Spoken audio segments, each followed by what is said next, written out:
Europa. Ahora, francamente, lo único que sabemos acerca de estos hombres sabios es algo de historia y lo que se dice en Mateo. Realmente estamos muy limitados en términos de información específica. Además de lo que tenemos aquí en Mateo, lo cual es muy limitado, dice que vinieron del oriente a Jerusalén unos magos. Eso es todo, ahí está. No conocemos su nombre, no sabemos nada fuera de eso, pero conforme hemos conformado las piezas históricamente, encontramos algo de historia fascinante. Algo de esto está en el Antiguo Testamento. Libros como Daniel fueron los magos o los hombres sabios que aparecen en varios textos diferentes. Otros libros bíblicos también, como también los escritos de Heródoto y otros historiadores. Y básicamente hemos descubierto, y aquí está el enfoque primordial de quiénes fueron, y después vamos a entrar a los específicos, a los puntos específicos, y creo que van a encontrar que esto es fascinante. Vamos a pasar mucho tiempo con algo de historia en esta noche. Va a ser enseñanza, no acerca de predicación, pero va a ser historia. Creemos que fueron miembros de un grupo oriental sacerdotal, descendientes de una tribu originalmente asociada con los medos. Ahora, quiero recordarles algo para que tengan algo del panorama. Básicamente, en la historia del mundo han habido 4 imperios mundiales importantes. Muy bien. El primero fue el Imperio Babilónico. Y eso esencialmente fue establecido en el área del fértil crescente al este de Israel, en el valle del Tigris y el Éufrates, al norte del Golfo Árabe, al este de lo que conocemos como Israel el día de hoy. Allí es donde estuvo el Imperio Babilónico. Fue seguido por el segundo gran imperio mundial del cual habla Daniel, y ese imperio fue conocido como el Imperio Medo-Persa. Fue un imperio conglomerado constituido por los medos y los persas. Los medos fueron personas muy grandes y poderosas en términos de expansión territorial. El tercer gran imperio mundial fue Grecia. Cuando el imperio medo-persa fue conquistado por Alejandro Magno, el mundo se volvió griego, por así decirlo. El cuarto gran imperio fue el imperio romano. Ahora, conforme regresamos, mientras que el imperio babilónico estaba en existencia, ahí estaban todavía los medos y los persas.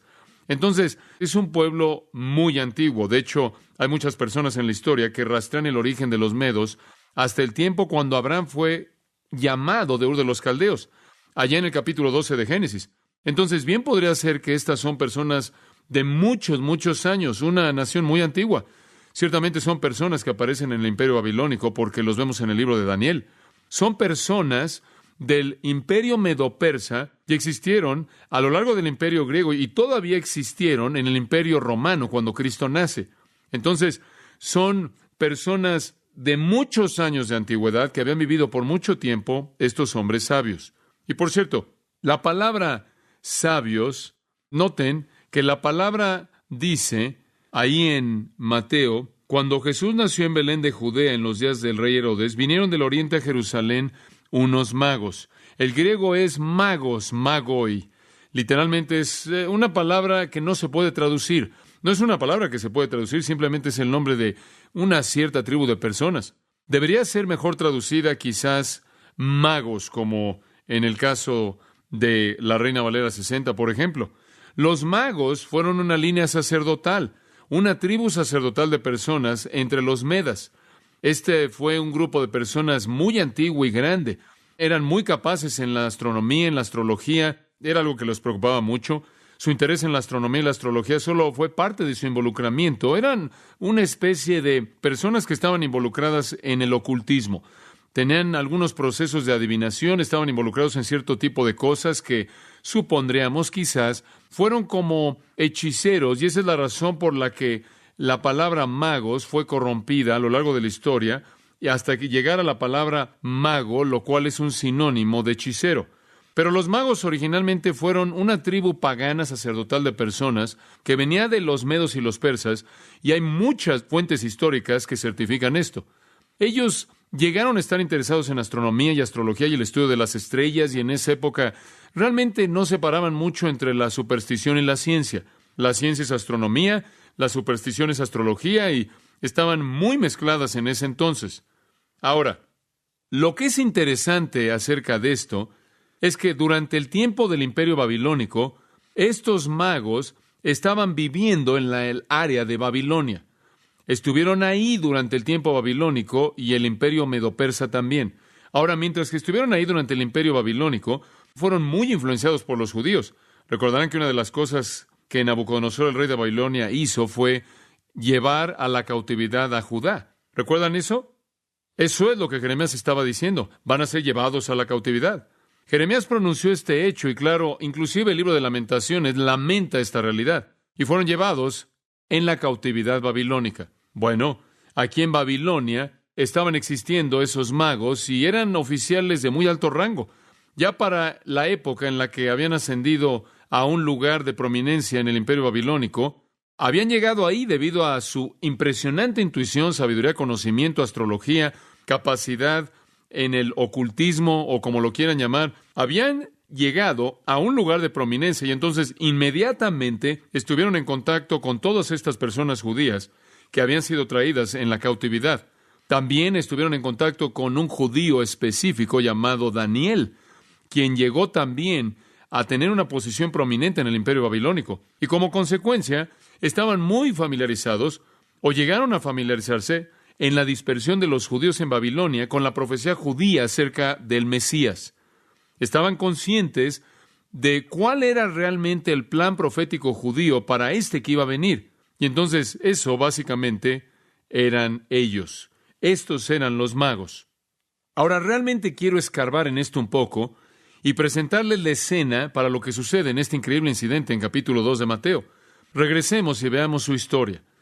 Ahora, realmente quiero escarbar en esto un poco y preparar el contexto para lo que sucede en este increíble incidente en el capítulo 2 de Mateo.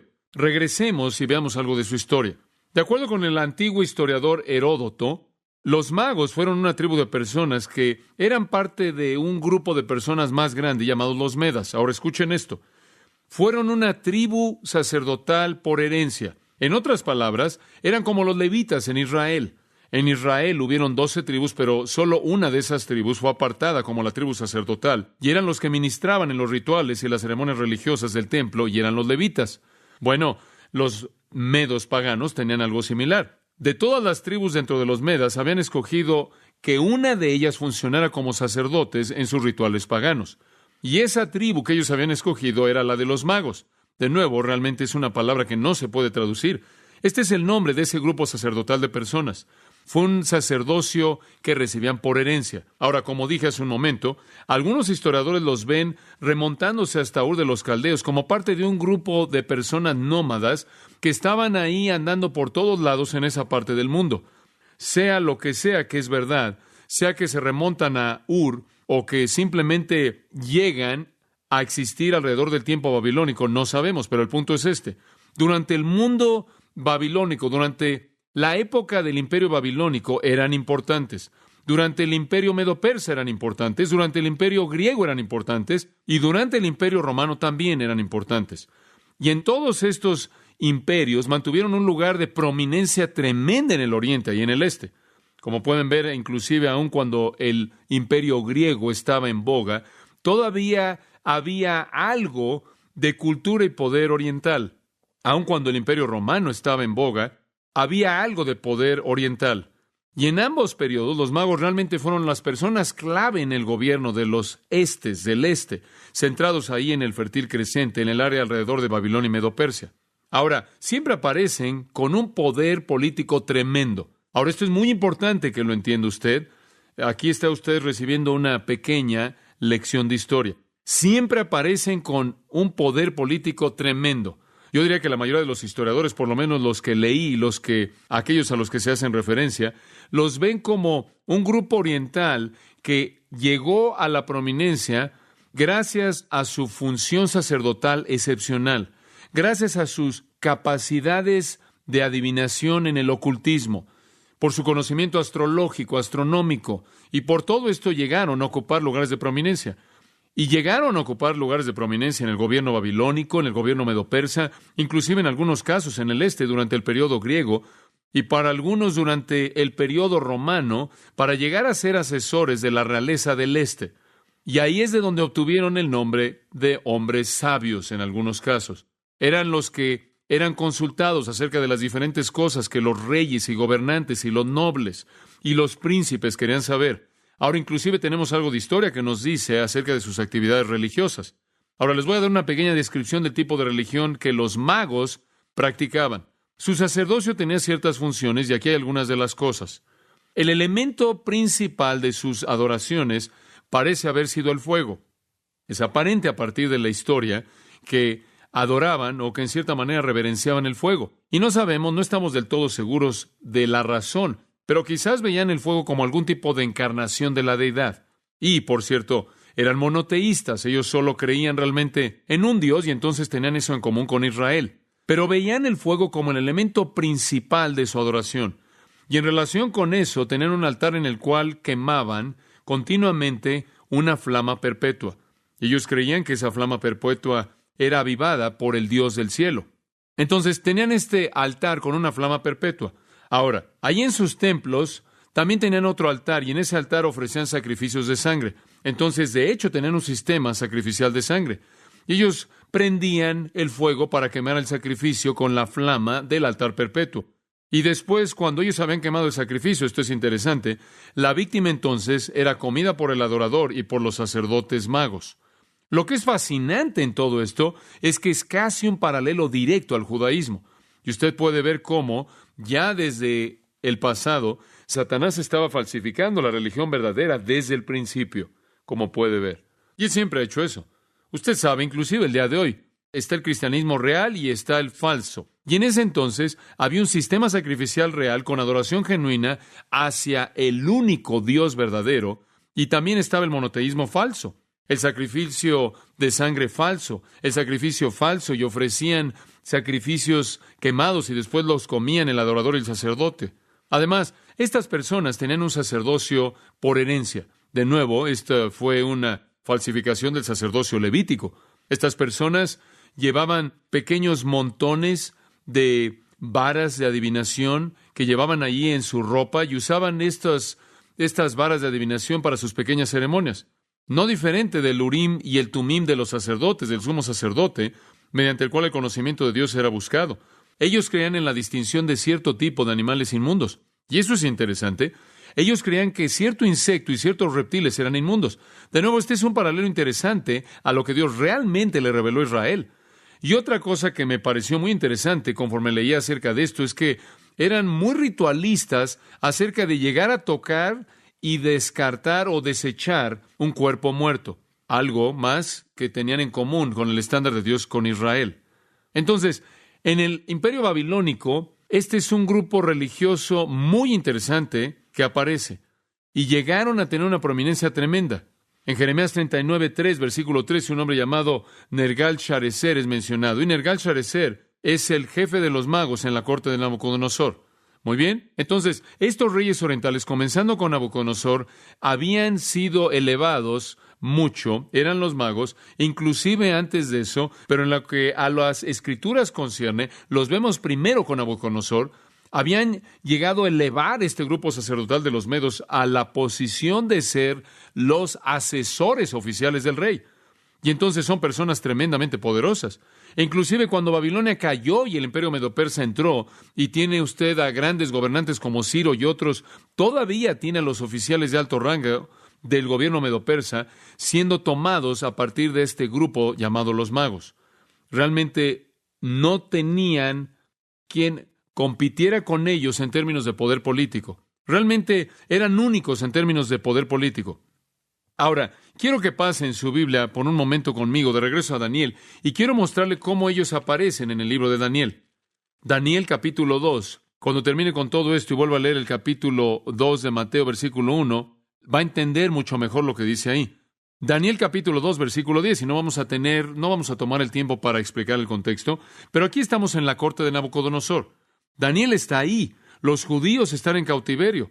En Babilonia dice, los caldeos respondieron ante el rey y dijeron, no hay hombre en la tierra que pueda revelar el asunto del rey, por lo tanto no hay rey, señor ni gobernante que haya preguntado algo así de ningún mago, astrólogo, caldeo. Y es muy probable que todos esos son sinónimos.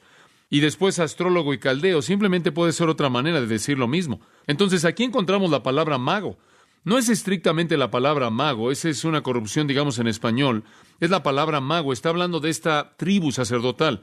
Tenían un lugar muy prominente en ese entonces. Eran conocidos como aquellos que podían interpretar sueños. Ahora usted recordará, Nabucodonosor tuvo este sueño raro y ninguno de ellos podía manejarlo, podía interpretarlo. Ahora usted sabe lo que es fascinante acerca de esto, es que hubo un hombre que podía interpretarlo. ¿Y sabe quién fue ese hombre? Fue Daniel. Ahora continuemos un poco, capítulo 4, versículo 7. Volvemos a ver a los magos. Capítulo 4, versículo 7. Después vinieron los magos, los astrólogos, los caldeos y los adivinos. Y conté el sueño a ellos, pero no me dieron a conocer su interpretación. Versículo 9. Oh Belsasar, amo o jefe de los magos.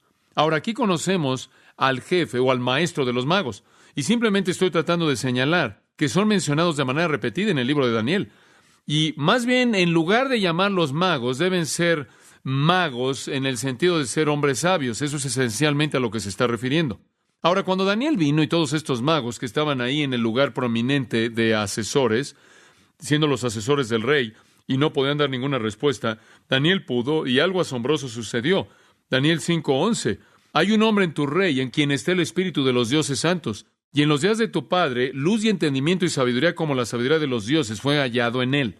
Hablando de Daniel ahora, a quien el rey Nabucodonosor, tu padre, el rey, digo, tu padre, hizo jefe de los magos. Ahora observen qué interesante. Daniel fue tan apto en contar los sueños del rey, que el rey hizo de Daniel el jefe de los magos. Entonces, Daniel literalmente en Babilonia es el jefe que está por encima de todos estos grupos, de este grupo sacerdotal. Muy bien, es fascinante. Ahora, eso coloca a Daniel en una posición tremendamente única de poder transmitirles a estos magos toda su información acerca del Antiguo Testamento, la cual, sin lugar a dudas, es precisamente lo que Daniel hizo. Sabemos que Daniel fue un hombre de Dios. Sabemos que Daniel fue un hombre totalmente entregado a la adoración y expresión de su fe, porque él terminó en un foso de leones debido a eso, ¿no es cierto? Y no hay duda alguna en mi mente de que Daniel y el resto del remanente piadoso en la diáspora compartió su conocimiento del Antiguo Testamento y sus copias de las Escrituras con estas personas en Babilonia. Y además, cuando el decreto final de Ciro vino de que podían regresar a la tierra, la mayoría de los judíos nunca regresó. La mayoría de los judíos se quedaron en Babilonia, mezclándose, y a lo largo del resto de la historia de Babilonia y los medopersas, hubieron personas en las familias nobles, personas en altas posiciones, en posiciones de alto rango. Inclusive algunos dicen que hubieron monarcas en esa parte del mundo que tenían en parte sangre judía. Y ciertamente tendremos que concluir que Daniel tuvo un impacto profundo al transmitir toda esa información. Y por cierto, quiero añadir otro comentario. Conforme estaba estudiando esto realmente me pareció fascinante porque comencé a pensar en esto. Si Daniel fue tan bueno en ganar a estos magos y convencerlos acerca de este hecho del Mesías venidero, ¿por qué es que tramaron contra él y lo arrojaron en el foso de los leones? Si él tuvo tanta influencia y fue tan creíble. Entonces comencé a estudiar y en el 6º capítulo de Daniel encontramos algo muy interesante. No necesitan pasar ahí, no vamos a explicar todo esto, pero en el 6º capítulo de Daniel encontramos una trama en contra de Daniel en base a envidia, pero lo que es realmente asombroso acerca de esta trama es que no es una trama que es planeada por los magos que dominaban la jerarquía de la corte real, sino que es una trama que fue planeada por hombres conocidos como los sátrapas. Ese es un término que se usaba para describir a los gobernadores regionales que no tenían nada que ver con el palacio. Entonces, recuerde algo, la trama que fue concebida debido a la envidia que estos hombres tenían en contra de Daniel, no fue una trama que fue diseñada por las manos de los magos, lo cual de nuevo me lleva a ver que es muy probable que Daniel fue alguien que gozaba de mucha credibilidad y fue muy convincente en su impacto. De hecho, se da cuenta de que cuando Daniel fue arrojado en el foso de los leones, el rey estaba diciendo a Daniel, yo sé que tu Dios te va a librar. ¿Se acuerdan de que el rey literalmente dijo eso? Él estaba tan convencido del poder de Dios a través del testimonio de Daniel. Y estoy seguro de que él estaba viendo esto de cerca lo más que podía para ver si de hecho eso fue una realidad. Entonces, los magos mantuvieron su lugar de prominencia, influenciados sin duda alguna por un hombre tan grande como Daniel. Y hubieron pocos que vivieron como él, influenciados por judíos piadosos en la dispersión, influenciados por matrimonios mixtos y la cultura judía constante que se les impuso en muchas maneras. y llegaron a tener una posición en el imperio medo-persa de gran poder en la corte del rey. Ahora, permítame decirle algo más que es muy interesante. En el sexto siglo antes de Cristo, hubo un gran rey de Persia llamado Darío el Grande. Esto es en el imperio medo-persa. Esto es alrededor del tiempo de Daniel. Y Darío llegó y Darío dijo, voy a establecer una religión nacional. ¿Y usted sabe cuál escogió? El zoroastrianismo. Ahora, no tenemos tiempo para entrar al zoroastrianismo, pero el zoroastrianismo tenía mucha astrología. Y bien podría ser que los pequeños detalles de astrología y la preocupación de los magos con eso vino con la influencia del zoroastrianismo. Ahora, lo que usted tiene es que estos magos que tienen su propia religión cultural, encima de lo que ha sido impuesto en ellos como el judaísmo, y encima de eso ha sido impuesto el zoroastrianismo. Ahora, realmente, dicho de una manera suave, esto es una mezcla bastante rara. Pero lo que es tan interesante es que los magos estaban tan ansiosos por mantener su poder político y estaban tan ansiosos por mantener su poder religioso que cuando el decreto de Darío se emitió de que el zoroastrianismo era la religión que iba a existir, simplemente entraron sin problema alguno y dijeron adelante. E hicieron algunas adaptaciones. Pero ahora lo que tiene usted es algo muy interesante. Tiene a los magos inmersos aquí, tiene algunos de ellos, sin duda alguna, comprometidos con el zoroastrianismo conforme pasó el tiempo, algunos de ellos comprometidos con las fórmulas que tenían antiguas, y algunos de ellos quizás creyendo honestamente en su corazón que el Dios de Daniel era el verdadero Dios. Y entonces, esta es la clave conforme la historia avanzó a partir de aquí. Los magos comenzaron a partir de un compromiso singular con su religión histórica y comenzaron a entrar a diferentes cosas. Algunos de ellos pudieron haberse inclinado hacia el zoroastrianismo, algunos de ellos hacia las prácticas antiguas que tuvieron como magos, y yo creo en mi corazón que algunos, como estos magos que se aparecen en el nacimiento de Cristo, eran verdaderos buscadores del Dios verdadero. Entonces, esto le da algo de trasfondo. Ahora, voy a hablar un poco más acerca de esta historia. Los magos eran tan poderosos que los historiadores nos dicen que ningún persa podía llegar a ser rey. Ahora escuche esto, ningún persa podía llegar a ser rey a menos de que cumplieran con dos requisitos. Uno, tenía que dominar la disciplina científica y religiosa de los magos. Y dos, tenía que ser aprobado y coronado por los magos.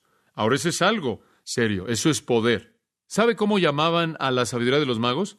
Tenían un nombre. El nombre era la ley de los medos y los persas. Esa ley era la ley o el código definido por los magos. Y si quiere ver esa frase, está en Esther 1:1 y Daniel también en Daniel capítulo 6 un par de veces. La ley de los medos y los persas era el código de la disciplina religiosa científica de los magos, y su sabiduría era lo que era requerido para que alguien llegara a ser un monarca en Persia. Además, los historiadores nos dicen que ellos controlaban también el área judicial como también el área real. En Esther 1:13 tenemos una indicación de que el grupo de los jueces eran escogidos del grupo de los magos. Eran bastante poderosos. Y usted tiene que recordar cuando habla del imperio persa y el imperio de los medos y el imperio babilónico, que está hablando acerca del control del oriente. Estos eran hombres muy poderosos. Y no solo eran responsables por hacer que todo monarca que era establecido en esa época fuera establecido por ellos, sino que también eran responsables por establecer también a los jueces. Ellos tenían un sistema de verificación para evitar el despotismo que podía emanar o que podía ser el resultado de la monarquía, y entonces eran los jueces. Y esto promovió un equilibrio para el dictador rey. De hecho, la historia nos dice que conocían la astronomía y que eran muy buenos en matemáticas, conocían historia natural, eran buenos en la agricultura y la arquitectura. Y usted recuerda ahí atrás, creo que en Hechos 7, que habla del hecho de que Moisés fue creado en toda la sabiduría de los egipcios. Lo mismo era el caso de cualquier persona que era creada en la nobleza en el este. Y eran creados en la ley de los medos y los persas. Toda la nobleza creada por ellos. Eran los que hacían a los reyes. Eran los que preparaban a los reyes. Eran los que hacían los reyes y nadie gobernaba fuera de ellos. Ahora, como mencioné hace un momento, una de las áreas de especialidad en las cuales ellos eran especialistas, era en interpretar sueños. Y cuando no pudieron hacer eso, y Daniel entró y fue colocado arriba de ellos y se volvió el jefe, como vimos en Daniel 5:11, ese diseño fue llevado a cabo por Dios para preparar el escenario para Mateo capítulo 2. Cientos de años antes de que Jesús naciera, 600 años. Dios estaba preparando la situación para que un gran profeta hebreo gobernara un grupo llamado los magos, para que un día, cuando un bebé naciera en Belén, algunos de esos magos llegaran a la casa donde el bebé estaba. Eso es planear la historia. Y entonces, la religión sincretista híbrida de los magos, muy parecida al judaísmo monoteísta, con un sacerdocio por herencia, con sacrificios de sangre, también creían en revelación sobrenatural, creían en profecía, y estas cosas que tenían en común en cierta manera hacía que el judaísmo fuera fácil para ellos de aceptar, y yo creo en mi corazón, y esto es simplemente lo que creo debido a lo que veo sucediendo en Mateo 2, yo creo que aparentemente hubieron algunos magos gentiles que temían a Dios que existieron históricamente en esa parte oriental del mundo. Ahora quiero avanzar a la época de Jesús. Vaya conmigo a Mateo 2. El tiempo ha pasado, siglo tras siglo, hasta que Jesús nace. De alguna manera y por una manera maravillosa, Dios ha hecho que algunos magos que están buscando la verdad se mantengan. La mayoría pueden estar corrompidos. Ciertamente pudieron haber sido corrompidos y vamos a conocer a algunos cuantos corruptos ahí en el Nuevo Testamento. Pero hay algunos que eran reales, algunos como Cornelio, algunos gentiles que temían a Dios. Había algunos como Lidia, algunos gentiles que temían a Dios. Hubieron algunos ahí en esa parte del mundo, algunos de los magos, que eran los que hacían, los que producían a los reyes, y estos hombres que eran de un rango tan alto en el gran imperio del este. Hubieron algunos en la época que todavía estaban esperando la gran esperanza de Daniel para que fuera cumplida, como usted puede ver. Ahora, permítame establecer aquí, presentarle el contexto. Políticamente hablando, Roma tenía miedo del imperio oriental. Ahora, si usted enfoca por un momento en su mente un pequeño mapa de Europa, y ese era el imperio romano, esta gran parte de Europa, y en términos técnicos abarcaba hasta el este, pero debido a la distancia que cruzaba el Mediterráneo, al cruzar el desierto para llegar al este, había cierto aislamiento en el este, lo cual causaba que Roma estuviera muy preocupada. Y siempre tuvieron miedo de que lo que en ese entonces se conoció como el imperio parteno, el imperio oriental constituido por los medos y los persas y el antiguo territorio babilónico, ese imperio parteno siempre en cierta manera trajo algo de ansiedad para Roma. Roma, como usted sabe, había estirado sus tentáculos para gobernar el mundo, pero realmente nunca se sintieron seguros por el imperio parteno. Y entonces se habían vuelto enemigos violentos y pelearon. En el 55 a.C. pelearon. En el 40 a.C. pelearon. Y lo que es fascinante es que, ¿sabe en dónde siempre peleaban? El gran imperio en el occidente, el gran imperio en el este, se unían. ¿Y sabe dónde peleaban siempre? Allí en la costa del Mediterráneo, Siria, allí en Palestina, allí en Jordania. Israel no era más que una tierra de nadie que estaba entre las potencias del este y el occidente. Ahora Roma tenía miedo de ellos. Y si usted ve el versículo 3 de Mateo 2, dice: cuando Herodes, el rey, supo de estas cosas, ¿qué cosa? Se turbó. Cuando él oyó que los magos que venían del oriente, que eran los que establecían a los reyes, que eran los que venían del imperio parteno y establecían a los reyes, habían llegado a Jerusalén, él fue sacudido. Y veremos más de eso en unos cuantos minutos. Ahora, permítame contarle algo más de lo que sucede. Ya para cuando llegamos al tiempo de Cristo, los magos todavía tienen un poder tremendo en el este. Algunos de ellos usaban su poder y su posición, sus capacidades con gran habilidad humana, con gran sabiduría humana.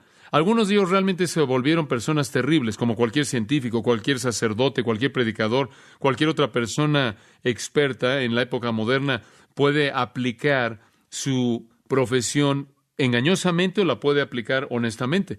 Algunos de los magos eran honestos y entonces exaltaron la profesión, por así decirlo, de la sabiduría y el consejo político. Algunos de ellos eran corruptos y la prostituyeron. Ambos tipos eran comunes en la época mediterránea cuando Cristo nació. Ahora, permítame presentarle un par de corruptos. Pasen su Biblia a Hechos 8. Hechos 8, versículo 4. Por tanto, los que fueron dispersados fueron por todos lados predicando la palabra. Hechos 8:4 dice: después Felipe fue a la ciudad de Samaria y predicó a Cristo a ellos, y la gente a una voz escucharon las cosas que Felipe decía, oyendo y viendo los milagros que él hacía. Y habla de todo eso. Y usted llega al versículo 9. Pero había cierto hombre llamado Simón, quien previamente en la misma ciudad usaba la hechicería y engañaba a la gente de Samaria, presentándose como si fuera algún grande, a quien toda la gente escuchaba, desde el más pequeño hasta el más grande, diciendo, este es el gran poder de Dios. Ahora aquí está Simón el mago, y este es un hombre que ha prostituido su posición y la ha convertido en engaño, por así decirlo, se ha entregado a Satanás. Él usaba la hechicería, ¿notaron eso? La raíz de esa palabra es mago, magúo en el griego. Él usaba su arte mágica de una manera prostituida. Y más adelante él trató de comprar el Espíritu Santo y Pedro realmente lo confronta. Él dice en el versículo 20, tu dinero perezca contigo. Versículo 21, no tienes parte en este asunto. Versículo 22, arrepiéntete de tu impiedad. Versículo 23, percibo que estás en hiel de amargura y estás en esclavitud. Hombre, Pedro realmente lo confrontó. Ahora observe el capítulo 13 de Hechos. Hechos 13, versículo 6. Y cuando habían atravesado por la isla hasta Pafos, y esto claro es Pablo y Bernabé en su primer viaje misionero, y están en Chipre, esa pequeña isla ahí en la costa oriental del Mediterráneo, la isla de Pafos, encontraron a cierto mago, un falso profeta, un judío llamado Bar Jesús, y llega hasta el versículo 8 y dice, Elimas, el hechicero. El griego es Elimas, el magos.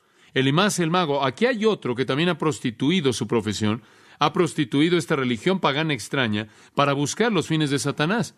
Y claro que él trató de afectar a Pablo, y Pablo dice, oh, lleno de engaño y toda iniquidad, hijo del diablo, enemigo de justicia, ¿no cesarás de pervertir los caminos justos del Señor?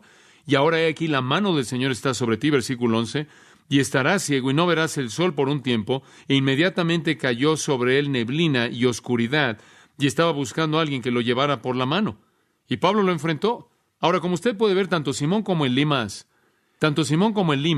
fueron traídos bajo esclavitud de Satanás mismo, quien es el Dios de todos los astrólogos y el Dios de todos los hechiceros.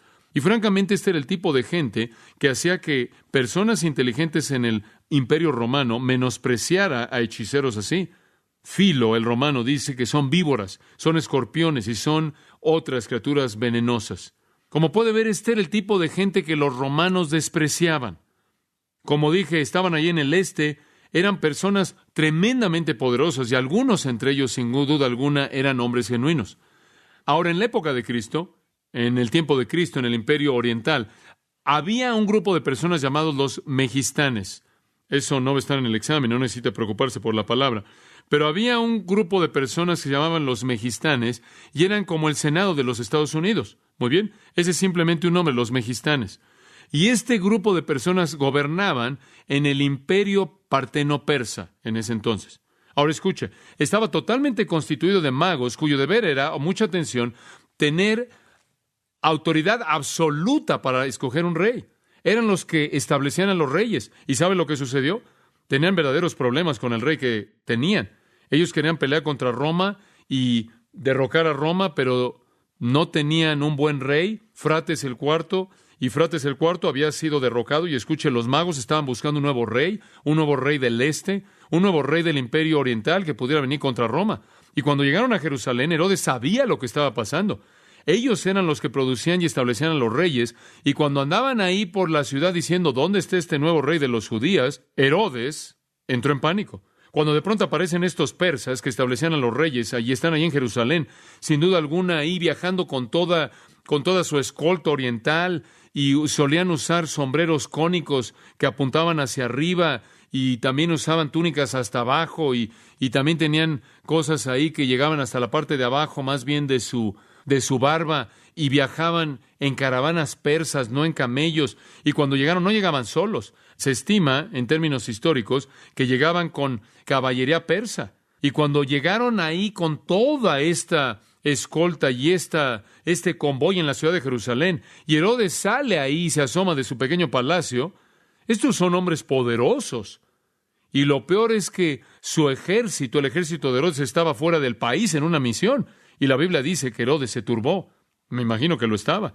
La palabra en el griego es que estaba agitado, como cuando tu lavadora está sacudiéndose. Como puede ver, Herodes tenía un título. ¿Sabe cuál era el título de Herodes? Rey de los judíos. Lo recibió de César Augusto. César Augusto lo coronó rey de los judíos.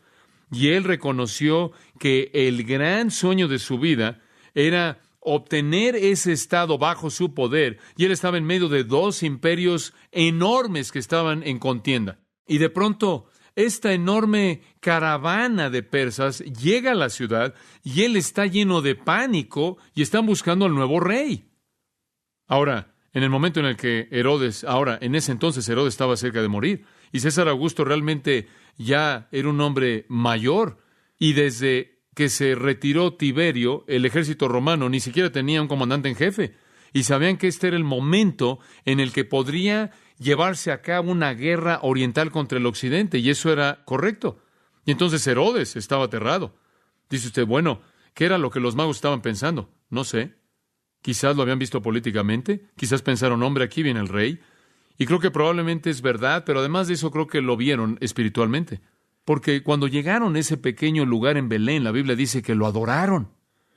Y lo vieron más que como un rey. Y yo creo que vieron al Mesías del que habían oído desde los días de Daniel. Creo que tenemos aquí a gentiles que temían a Dios, que estaban buscando a Dios, y ellos tenían un doble propósito. Estoy seguro de que están pensando, bueno, quizás este es el Salvador, que es llamado el ungido, el cual es un término describiendo un rey. Y quizás él no solo será el Salvador, el Mesías, sino que él será el que va a congregar a este pueblo del oeste y va a ir en contra de la opresión de Roma. Y por cierto, los magos sabían que la gente de Israel estaban de su lado, no del lado de Roma. Y entonces, esa es la razón por la que llegan a la ciudad y comienzan a preguntarle a la gente, ¿dónde está este nuevo rey? Ellos pensaban que el pueblo de Israel estaría tan emocionado como ellos. Pero como usted puede ver, el pueblo de Israel estaba cegado por su incredulidad. ¿No le parece fascinante? Me parece fascinante que el primer grupo de personas en el mundo que reconoció la llegada del rey fueron gentiles. ¿Gentiles? ¿Acaso eso le dice algo acerca de la historia? Él vino a los suyos, y los suyos, ¿qué? No le recibieron. Y Mateo continúa con este tema a lo largo de su evangelio, el rechazo del rey. ¿Podría ser este el monarca invencible? ¿Podían coronarlo? ¿Podían tomarlo? Y podían hacerlo rey, y podían unificar el este con este gran Mesías del cual Daniel había profetizado, y podrían ir en contra de Roma con invencibilidad. Y entonces Jerusalén es visitada por este grupo de magos, estos establecedores de reyes del este, que vienen aquí con toda su caballería, con su escolta, y entonces el escenario está listo. ¿Qué sucede después de esto? Regrese la semana próxima. No tenemos tiempo. Permítame cerrar con esto. ¿No le emociona ver cómo Dios controla la historia? ¿Le emociona eso? Ahora, como puede ver, vimos todo lo que vimos, todo lo que le dije, todo lo que escuchó, todo lo que le dije por 50 minutos. ¿Y sabe lo que es tan fascinante? ¿Sabe por qué es tan fascinante para usted? No porque simplemente fue un montón de hechos históricos, sino porque usted estaba viendo a Dios llevando a cabo su obra a lo largo de la historia. Hace mucho tiempo atrás, él escogió un hombre llamado Daniel, lo colocó en un lugar de influencia sobre unos hombres que llegaron en un tiempo perfecto. Dice usted, bueno, ¿por qué Mateo presenta esto? ¿Por qué? Escuche, Mateo, a lo largo de su evangelio está tratando de decirle al mundo que Jesucristo es ¿qué? Rey. Y simplemente para asegurarse que nadie pierda de vista esto, él presenta a los hombres más famosos que establecían a los reyes en el mundo que vengan y se postren a los pies de él. ¿Se da cuenta? Esto es parte de la estrategia de Mateo. Él es el rey. Y si Israel no va a reconocerlo, entonces Dios va a traer a un grupo de Persia para reconocerlo. Él es rey. Dios ha planeado de manera maestra la historia. Y lo triste es que el pueblo que debería haber sabido, no lo vio, y la gente que nunca debió haber sabido se apareció y adoró. Eso es historia. Jesús vino. Pablo dijo, al judío primero, pero también al gentil. Jesús vino y dijo, no he venido sino a buscar a las ovejas perdidas de la casa de Israel. Sin embargo, Israel le dio la espalda a Cristo y él llamó a un pueblo al que no era su pueblo. Él alcanzó a los gentiles, dice Romanos, y él nos injertó. Y aquí vemos la pista desde el principio. ¿Se acuerda lo que dice? La Biblia dice que si no lo alabamos, ¿qué lo va a alabar? Las rocas mismas lo alabarán. Y cuando el rey llegó, amados, si su pueblo no lo iba a alabar, entonces Dios iba a asegurar de que alguien lo iba a alabar. Y usted sabe, nuestro mundo en la actualidad celebra Navidad. Vea usted, se entregan tarjetas navideñas. Or just my mind's too stressed, spinning through the neon haze, searching for forgiveness. but the rhythm pulls me under. A tidal wave of sound, washing away the heartache. I'm finally unbound, lost in the electric currents, a symphony of light. Tonight I'm dancing with the shadows, and it feels so right.